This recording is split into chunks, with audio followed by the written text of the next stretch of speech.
Blue Key Rising. It's Always Raining in Oregon by Sevastian Winters. Prologue. The portly officer stepped out of his car and into the rain of the Portland, Oregon morning.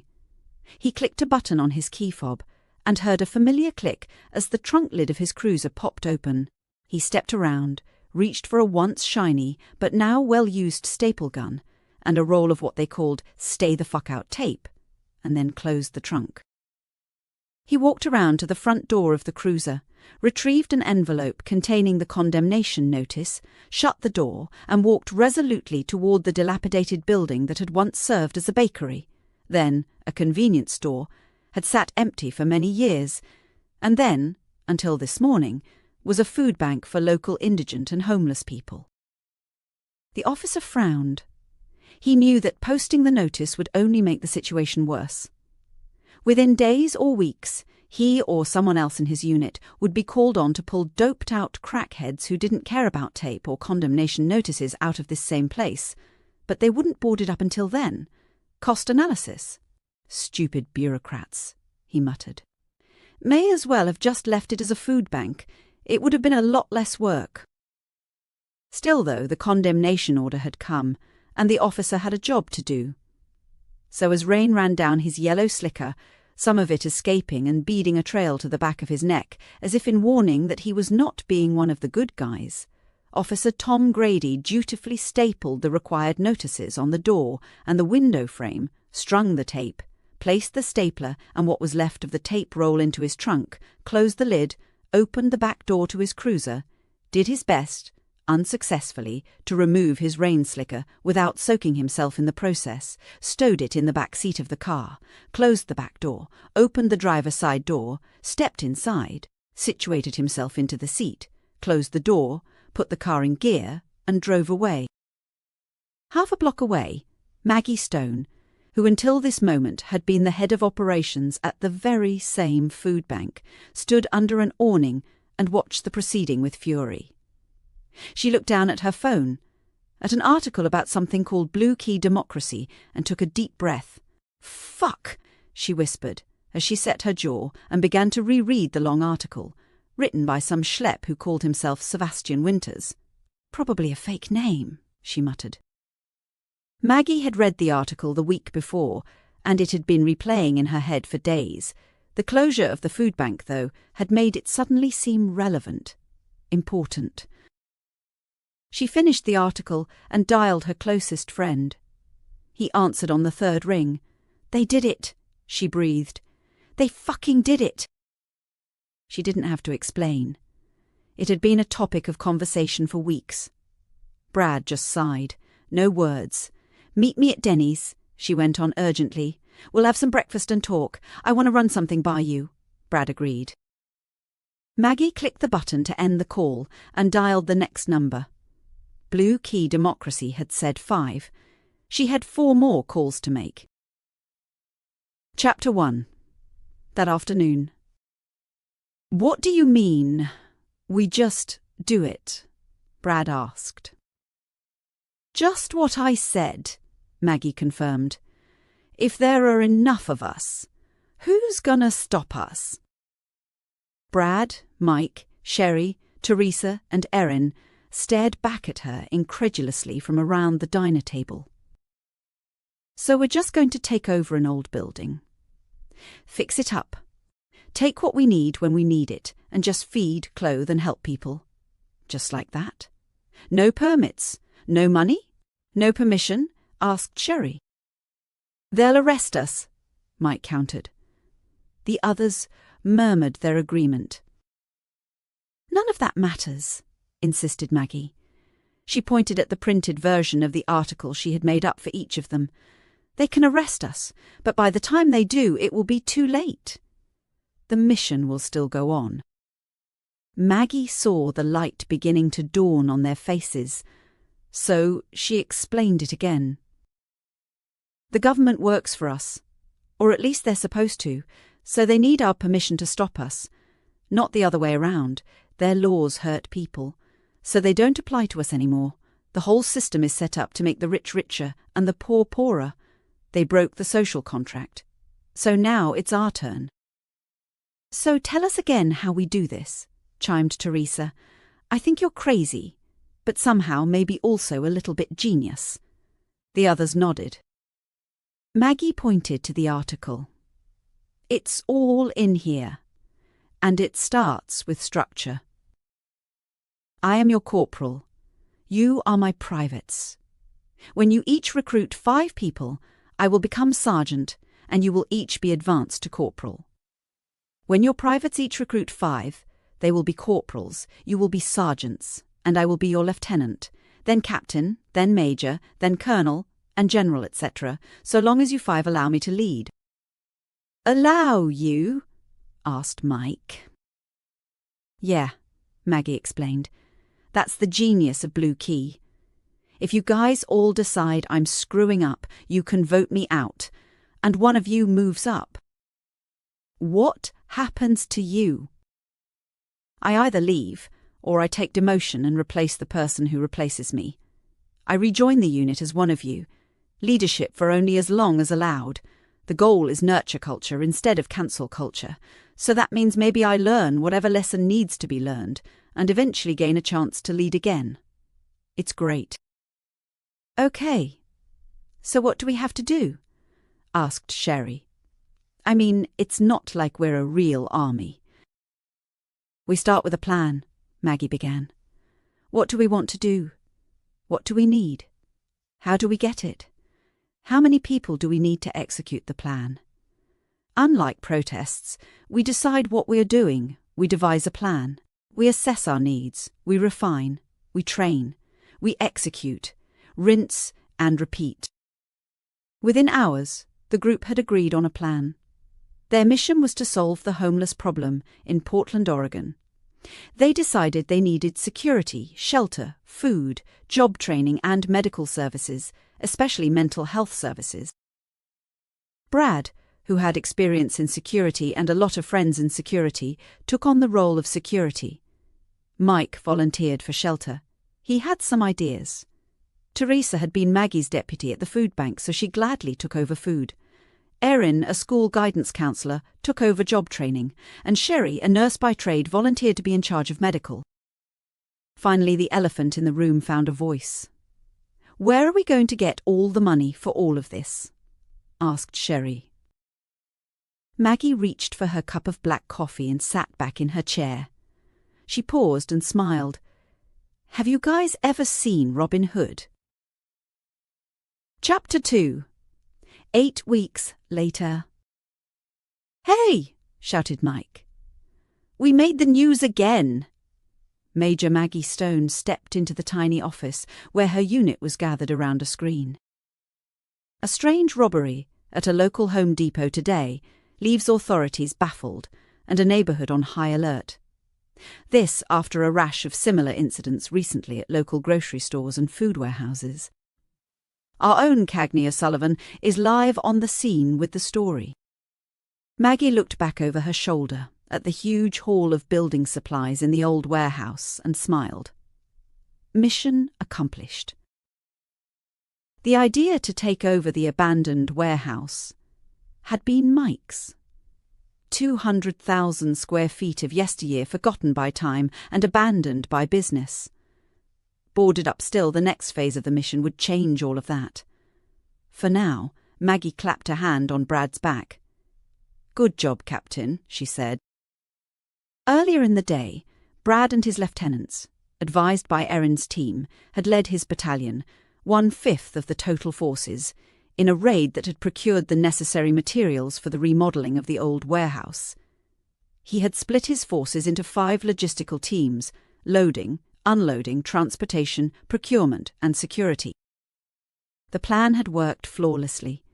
Prior to the raid, the security team had done reconnaissance to learn where the surveillance office was, where all the cameras were placed, devised a plan to render them inoperable, learned where each item they needed was to be found in the store, located all the entrances and exits, and had taken the time to befriend and recruit several of the store's own security guards. Maggie's team had learned early on that, like themselves, a lot of other working-class Americans were tired of the broken system too, And a lot of previously law-abiding citizens were more than happy to pledge loyalty, their lives, and their sacred honour. Maggie's army had grown quickly, quietly, and now their movements were making headlines, though nobody yet knew who the mysterious bandits were. Brad's battalion, 780 of them, had worked together and pulled off a perfect raid. The exercise from start to finish had taken less than 20 minutes. By the time police arrived, only a small crew of disinformation specialists remained, carefully chosen to stay behind to act as witnesses for police reports. The first trucks, which were at that moment still being wiped down and abandoned throughout the city, had already been unloaded at the warehouse. The team dispersed as Erin began barking orders to her lieutenants. The building materials were not going to utilise themselves, and her people were anxious to fulfil their part of the mission.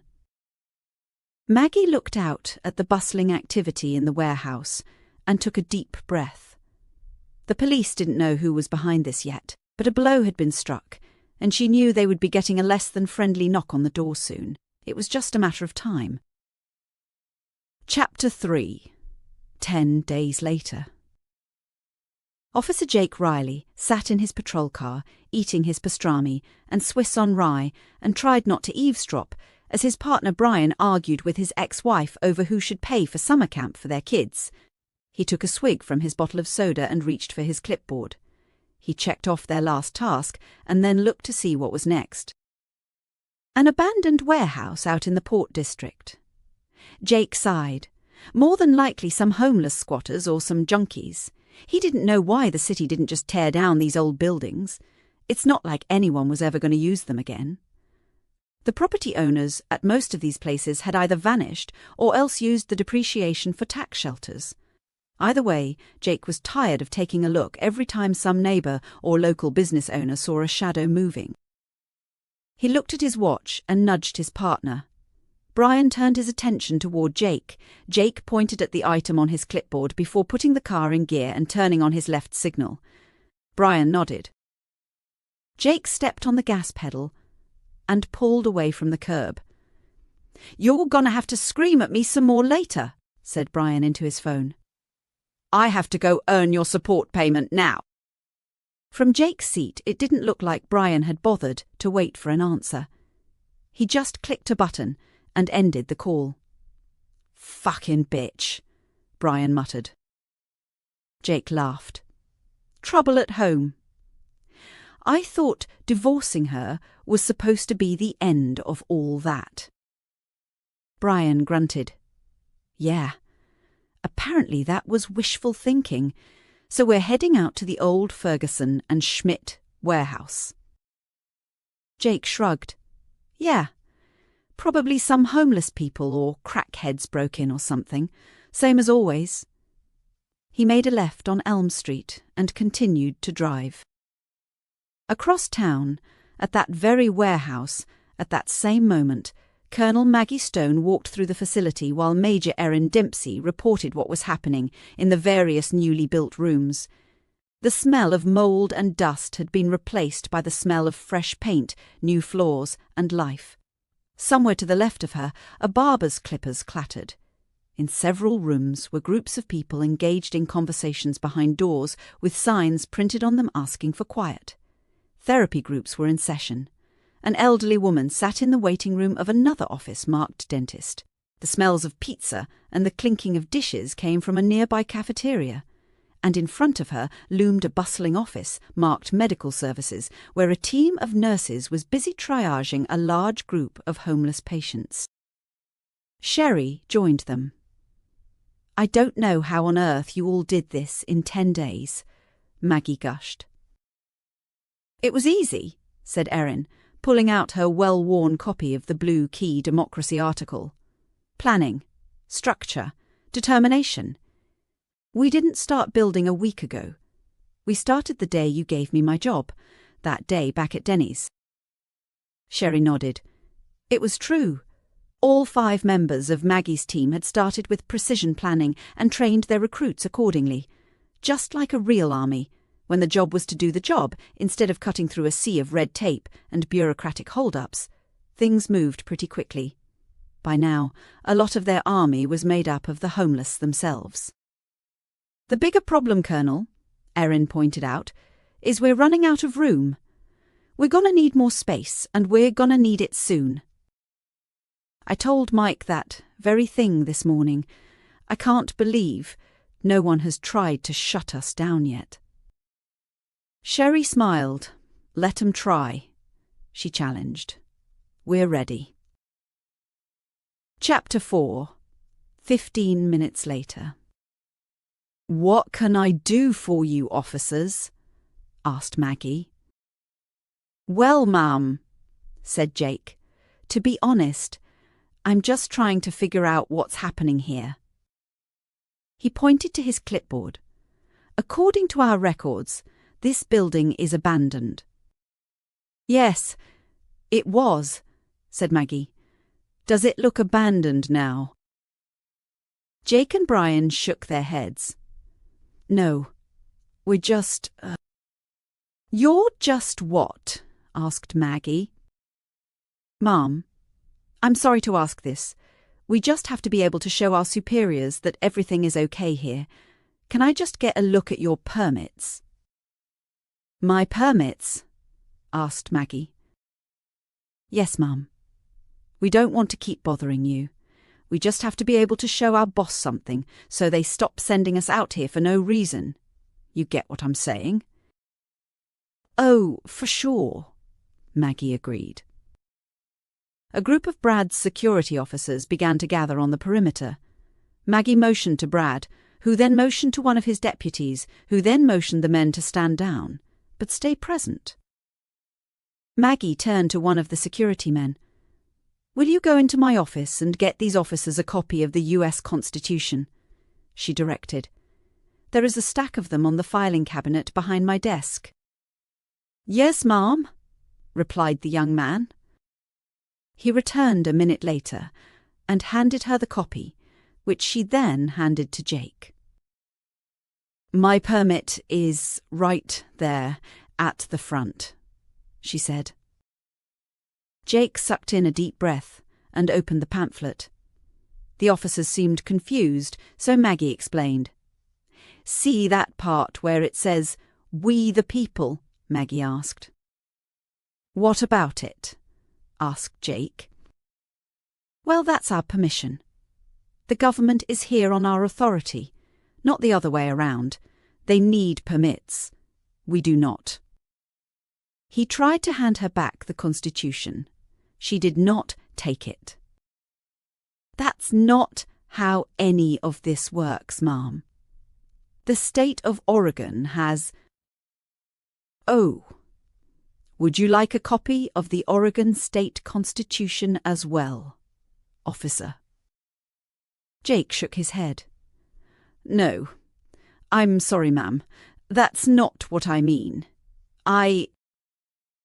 Maggie interrupted him. "Officer, I know what you mean, and I do not have any of the permits you have been taught to ask for, but you're still not going to shut us down. We're not going to let you." "I'm sorry, ma'am. It doesn't work that way." "Does now, officer." "Can I at least see your rental agreement?" "We don't have one." "What do you mean you don't have one?" "I mean, not all squatters are the same," said Maggie. "Well," said Jake, "if you're a squatter, you can't be here." "And yet here I am," said Maggie. She signalled the men to step on a little closer to the officers. She continued, "Over the last month, would you say you have seen more or fewer homeless people on the streets of Portland?" "That doesn't matter, ma'am," Jake argued. "On the contrary, officer, it matters a great deal. It's the whole point. This city has been trying to fight the homeless problem for decades, and it has only yielded more homeless. We give them shelter. We give them food. We give them a place to shower. access to grooming and medical and vision and dentistry help. We give them counselling, and we medicate them according to their needs. We give them job training, and we keep them off of your streets. How's your plan been working out?" "I don't have a plan," started Jake. "Ma'am, "Officer, you just hit the nail on the head," she interrupted. "You don't have a plan. We do. Our plan is working. Soon we will be taking over another abandoned facility too. We're running out of room here." Brian spoke up. "Where exactly are you getting the money for all of this?" "We're not," Maggie declared, while simultaneously wondering if Jake and Brian had learned to talk this way at the academy, or if they were just peas in the same pod. They were interchangeable. "You're not?" asked Jake. Maggie shook her head. "We take what we need, and we use it. We figure the government and big business broke the social contract, even elected a felon. So we're not bound by your so-called laws anymore. When the law is designed to hurt people, we don't feel we have to partake in your plan anymore." "Who told you that?" asked Brian. "Thomas Jefferson," retorted Maggie. "John Adams, Thomas Paine, the First Continental Congress, James Madison. Shall I go on?" "Mom, we're going to have to ask you to leave," said Jake. "We're shutting you down." Maggie gestured for the security officers to take one step forward. As efficiently as soldiers performing drills. They did. "I don't see that happening," said Maggie. "What you're doing here is illegal," said Jake. "So is what you're attempting to do," replied Maggie. "These people needed help. We are giving it to them." "Mum, if I have to call for backup, we will be arresting you." She nodded with a smile. "So you think you will cut off the head to smite the beast? Is that about right, officer?" Jake shrugged. "Something like that." "It won't work," Maggie said. "I'm disposable.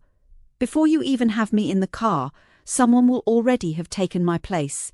You can't exactly arrest 20,000 of us." "You don't have 20,000 people here." "No, but I can have them here in 10 minutes. Would you like me to prove that, officer?"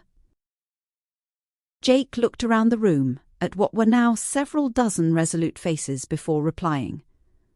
"That won't be necessary." Maggie turned to one of the men, standing nearby. "Next to the copies of the Constitution on my filing cabinet is a stack of pamphlets marked Blue Key," she explained. "Can you please bring me 2 copies?" The man hurried into the office and in short order brought out the requested items. On Maggie's orders, he gave one to each officer. "My men mean you no harm," she said. "They will protect me if provoked, but we're trying to help the community, not harm it." She gestured toward the door. "Take those with you. And before you go back to your precinct to ask your captain what to do about us, take a drive around the area, especially the inner city areas. See if you see anything different from usual happening." With that, Colonel Maggie Stone resolutely turned, walked back to her office, and shut the door. Brad stepped forward. "I'm Major Brad Sweeney," he said in introduction. "I'll show you 2 gentlemen to your car." The 2 officers seemed not to know how to proceed, so they followed. Once outside, and safely in their car, Brian let out a low whistle. What the hell just happened? "I don't know," said Jake. "But I am going to drive around and have a look to see what she meant. Then we're going to read her pamphlet and see what we're really up against. Cults scare the shit out of me." Chapter 5. The next day. The mayor's face flushed so red the commissioner thought he might have a stroke right there in the office. He stood up, angrily flailing his arms. I don't give a good goddamn if they make it possible to eat right off the street, in every motherfucking nook and cranny of this city, screamed the mayor. And I don't care about their so-called force of 20,000. I know that Maggie woman. I met her once. She's no one. She ran a nothing food pantry before this. There's no way a woman like that built a force of 20,000 under our noses without us knowing anything about it. She's lying. He sat down behind his mahogany desk once more and loosened his tie. I don't think she is, sir. We have been out, looking. You won't see garbage or graffiti anywhere in this city. They're cleaning it up, replied the police chief. Who is they? The Blue Key people. Arrest them. For what? Cleaning the place up. The mayor sat back in his chair and replied, No. He sat, brooding. For a few minutes, no one talked. Suddenly the mayor picked up a book from his desk and threw it against a wall with all his might. Fuck! He screamed. He sat back down. Again, no one spoke. Again, it was the mayor who spoke first. He turned to the police chief. You said they were not violent. Just threatening. The chief nodded. The officers on scene said there were not even spoken threats, just implied. In fact, they said everyone was actually quite polite. The mayor nodded. Good, I don't want David Koresh's Waco on my hands. He thought again for a moment. OK, they said they can get 20,000 people there in 10 minutes. Let's see what they've really got. Send 500 officers over there. Nobody does anything without your explicit say-so. Are we clear? The chief nodded. You should come with us, sir. I think this may be a big deal. The mayor nodded. Get your people together. Then what? And then, if they have 20,000 like that woman says, we leave and regroup. If not, we arrest her ass and everyone else while we're at it. That will work, sir, said the chief. And make sure your officers understand exactly what we're doing. No hotshot stuff. Give them all a copy of her manifesto if you want. I need this resolved. Let's not let it get out of hand. Are we clear? Yes, sir, replied the chief. Let me know when it's going down. I'll be there. Chapter 6. 9 days later. It was actually 9 days before the weather worked out. When Maggie awoke to sunshine peeking through the blinds of her now reinforced barred windows, she knew this would be the day. She and Brad had been planning for it, training for it. The one thing everyone knew for certain, the police weren't done with them. When Maggie's army had split off part of each team to protect and grow a second facility, the group had inadvertently made headlines. A MAGA-supportive reporter from a local news affiliate ran a story on Blue Key democracy, calling them terrorists and highlighting other Blue Key armies that had been sprouting up around the country. A group of farmers in California had formed a Blue Key army of their own, with their own ranking system. They refused to honour their contracts with grocery store chains, opting instead to sell their crops directly to consumers at a cut rate. Once costs were covered, they started a program to make sure poor families were getting what they needed. A Blue Key army had formed in Texas and was providing food, medicine and healthcare for elderly and disabled patients who had been hurt by the regime's cuts to Medicare and Social Security. A group of doctors had formed an army to protect women's reproductive rights, regardless of the law. It had gotten violent when police and MAGA volunteers had tried to shut down a clinic. There were arrests, including top leadership. A few people were killed in a standoff, but the clinic and the army had made it through because the structure held and the mission continued the way it was designed, with new leaders automatically stepping in where the arrested leaders had left off and continuing the mission. All over the country, citizens were forming their own blue key activism armies. Some were successful, some less so, but they were making an impact in both red and blue states. Even some conservatives came together in Wisconsin to form their own blue key army to feed MAGA poor hurt by the regime. They called themselves Red Key, but it was the same concept. They didn't trust their people would be helped by the lefty commie armies sprouting up around them. A group of teachers formed a blue key army to keep teaching kids the things the regime had banned. Nobody got permits. Nobody got permission. They weren't registered with anyone. They just found 5 friends they trusted, made a plan and went to work. Completely decentralized democracy. Truly government of, for, and by the people. But when the reporter called them terrorists, Maggie knew her army must stay peaceful, unless forced not to be, and she instilled that in her unit, who in turn instilled it into each of theirs. So when hundreds of police cars roared up to their warehouse and surrounded them, nobody reached for a weapon. Most of her people didn't even stop working. Brad sent out the text message to sound the alarm, and within 15 minutes of the police and mayor showing up, so did thousands of Maggie's army. They did not clash. They formed a circle, surrounding the police that surrounded the building. When this was accomplished, Maggie walked outside to a podium one of her people had placed for her. She stepped to the microphone and said, "Welcome, Mr. Mayor. Perhaps we can talk in my office." She eyed the police chief. "You can come too if you like, Chief." There was no response. Maggie smiled warmly. She continued, "We have you as surrounded as you have our building. It seems we're both in a pickle. Come have lunch.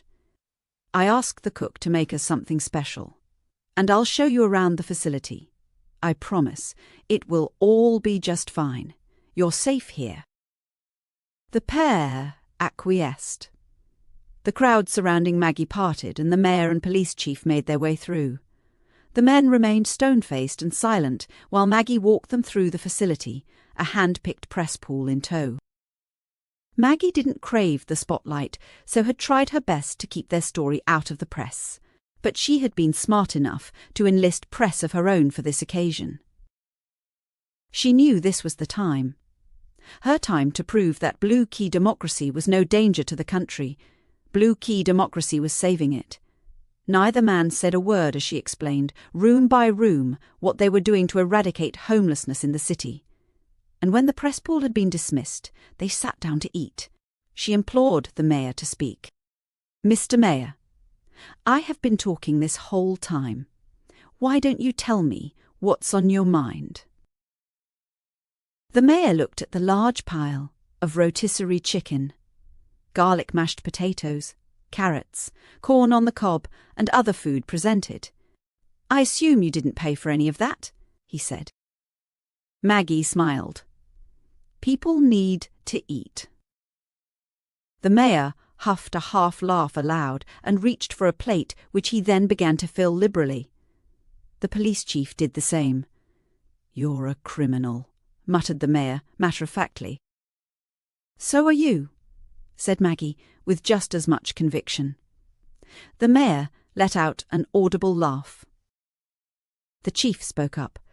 "I assume your group was responsible for the Home Depot robbery, the various grocery robberies and the like." Maggie nodded. "Let me ask you something, Chief. Which link in a chain is the one that ruins the whole chain?" "The weak one," both men said at once. "I love this city. I want this city to be strong, to thrive," said Maggie. "You think we don't?" asked the mayor. "Who do you think are the weakest links in any city?" asked Maggie. "Criminals," said the chief, without a moment of hesitation. The mayor stayed silent while Maggie went on. "I think crime is mostly born of necessity." The chief chortled. "Well, of course you think that," he said, gesturing around them. Maggie winked and continued. The weakest links in any city, or for that matter in any state, the country, or even the world, are the people who are stuck in poverty, mental illness, depression, and emotional trauma, all the things that make it impossible for them to help themselves.